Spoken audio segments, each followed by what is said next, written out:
नमस्कार, times of Swaraj में आप सबों का स्वागत है और मैं हूं संतोष सिंह। और आज हम टाइम्स ऑफ स्वराज में बात कर रहे हैं कि बिहार और बिहारी को हो क्या गया है। वाकई में जिस तरीके से आज छठ पर्व में अमूमन इस तरीके की घटना बिहार में नहीं होती है। छठ पर्व ही एक ऐसा पर्व है जिसमें आपको आपराधिक घटनाओं को लेकर अपराधी और चोर पॉकेटमार भी थोड़ा परहेज करते हैं कि छठ पर्व में जो है सो सब अपने अपने तरीके से छठ पर्व की महत्ता को समझता है। लेकिन जो घटना लखीसराय में घटी है, जो घटना वैशाली में घटी है, जो घटना मुंगेर में घटी है, वो सारी घटना ऐसी घटना है जो हमारे बिहारियों की मानसिकता को दिखाता है। अब आप लड़की आपके साथ रहने को तैयार नहीं है, लड़की आपसे मोहब्बत नहीं कर रही है, तो ये पागलपन का क्या जवाब है? घर के आमने सामने है, पूरे परिवार को ख़त्म कर दिया। कौन सा ये पागलपन है? इसको क्या कहेंगे आप कि भाई? और जानते हैं ये कौन है जो पागलपन में, जिसको पागलपन सन की मत कहिए। शिव, पूरे शरीर में शिव लिखे हुए हैं। आप मोटरसाइकिलें से सब शिव धाम घूमता रहता है। यही कहते हैं ना, भगवान का भक्त है। भगवान यही कहते हैं करने के लिए। शिव का भक्त है वो। शिव भक्त अपने पूरा शरीर में टैटू बनाए हुए है शिव भक्त का। और केदारनाथ, बद्रीनाथ, जितना धाम है सब जगह मोटरसाइकिल से घूमता रहता है। और छठ में आया और सन की ये काम कर दिया। ये कौन सी मानसिकता? ये हमारी जो बिहारी मानसिकता है, पता नहीं ये मानसिकता कहाँ से हमें मिली है। और इस मानसिकता की वजह से बिहार के लोगों को जितना नुकसान हो रहा है, हमें लगता है कि इस देश के किसी प्रदेश को इतना नुकसान नहीं हो रहा। बेवजह हम आपराधिक मिजाज में आ जाना। इसी तरीके से वैशाली में अंधाधुंध फायरिंग कर दिया है, कई लोगों को गोली लग गई है। मतलब कुछ भी, कहीं कुछ विवाद हुआ, चला दो।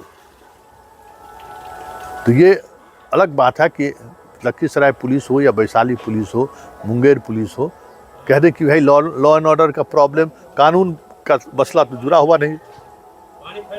अब इसमें हम क्या कर सकते हैं?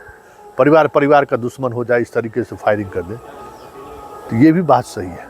ये घटना सिर्फ आपको लॉ एंड ऑर्डर का नहीं है, ये घटना हमारे पूरे बिहार के समाज के मानसिकता को प्रदर्शित करता है। और ये मानसिकता किसी कानून के सहारे, किसी न्याय व्यवस्था के सहारे नहीं रोका जा सकता है। इसके लिए हमें आपको आगे आना होगा। जब तक हम लोग आगे नहीं आएंगे तब तक इस तरीके की घटनाएं नहीं घटेंगी। जरा सुनिए उस माँ की व्यथा। बताइए, छठ पावन कर चुकी है, छठ व्रती है, वो छठ का पूजा समाप्त करके आई मंदिर में, दूसरे मंदिर में जलाभिषेक करने के लिए।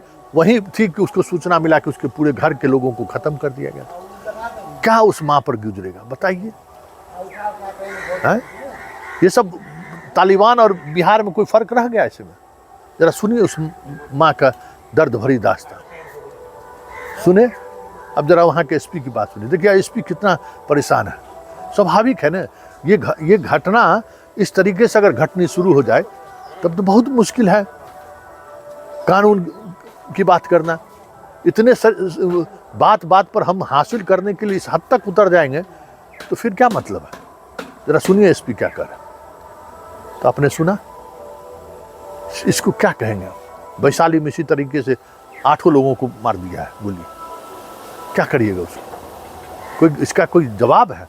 मुंगेर में स्कूटी से जा रहा था, उसको काम तमाम कर दिया। मतलब अमूमन छठ पर्व के में इस तरह की घटना की खबरें नहीं आती थी। 25 वर्ष से मैं पत्रकारिता हूँ।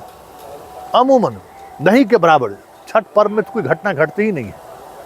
लेकिन इस बार वो सारी चीज़ें टूटी हैं। और छठ पर्व जैसे महापर्व के मौके पर भी जिस तरीके से पूरे बिहार में तांडव मचाया है सिरफिरे लोगों ने, अपराधियों ने, वो संकेत है। इस बिहार को संभालने के लिए एक नए सिरे से हम तमाम बिहार वासियों को सोचने की जरूरत है। कहलियो हमें अभी दुर्गा मंदिर में पूजे कर रहियो है, आता सुनलियो कि गोली मार दिल के पंजाबी महलवा, दौड़ल जा रही है। ता तो हमर बेटा सब रिक्शा पर लौदा ले आ रहा।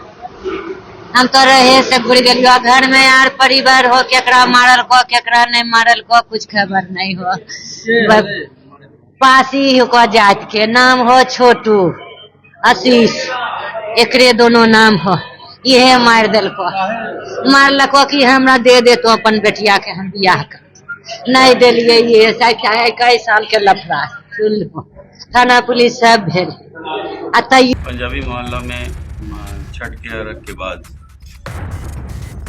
घटना हुई है जिसमें आशीष चौधरी नाम के लड़के ने उसके घर के सामने के परिवार को अंधाधुंध रूप से गोली मारा है जिसमें 4 से 5 आदमी घायल हैं। 2 की संभवतः मृत्यु हो गई है। पुलिस हॉस्पिटल में है। मैं घटनास्थल से जो उसके परिवार से अभी तक बात हुई है उसके अनुसार मृतक साइड से जख्मी साइड से लड़की का संबंध सामने वाले घर के आशीष चौधरी के साथ था। ये विगत 2-3 साल से था। लड़का इससे शादी करना चाहता था लेकिन ये 2-3 साल से ये बात चल रही थी। इसी क्रम में शादी के लिए तैयार नहीं होने के चलते आशीष चौधरी के द्वारा यह घटना किया गया है। आशीष चौधरी की गिरफ्तारी के लिए छापामारी चल रही है। एएसपी के नेतृत्व में विभिन्न थाना की पुलिस लगी हुई है और उसका इलाज चल रहा है जख्मी का।